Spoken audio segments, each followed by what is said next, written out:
ধানমন্ডি ৩২ নম্বর শেখ মুজিবুর রহমানের বাসভবনে আগুন দেওয়া হয়েছে। দাউ দাউ করে সেখানে আগুন জ্বলছে, আমরা সেই দৃশ্য ইতিমধ্যে দেখতে পাচ্ছি, যেখানে বঙ্গবন্ধু শেখ মুজিবুর রহমান খুন হয়েছিলেন সেখানেই সেই বাসভবনে আগুন দেওয়া হয়েছে। সেই দৃশ্য আপনারা দেখতে পাচ্ছেন, দাউ দাউ করে জ্বলছে আগুন, চতুর্দিক দিয়ে ছড়িয়ে পড়েছে আগুন, পুরো এলাকায় ধোঁয়ায় আচ্ছন্ন হয়েছে। সেই দৃশ্য আপনারা ইতিমধ্যে দেখতে পাচ্ছেন।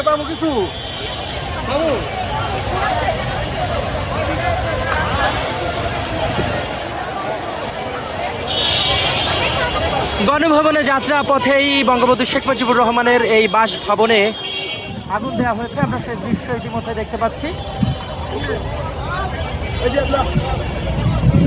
স্বরাষ্ট্রমন্ত্রীর বাসায় আগুন দেওয়া হয়েছে, ইতিমধ্যে তারা গণভবনের দিকে যাত্রা করছেন, সেই দৃশ্য আপনারা দেখতে পাচ্ছেন। ধানমন্ডি ৩২ নম্বরের দৃশ্য এটি, আমরা সেই দৃশ্য ইতিমধ্যে দেখতে পাচ্ছি। বিক্ষুব্ধকারী যারা রয়েছেন, যারা এই স্বরাষ্ট্রমন্ত্রীর পরে আমরা দেখেছি এই বাড়িতে আগুন দেওয়া হয়।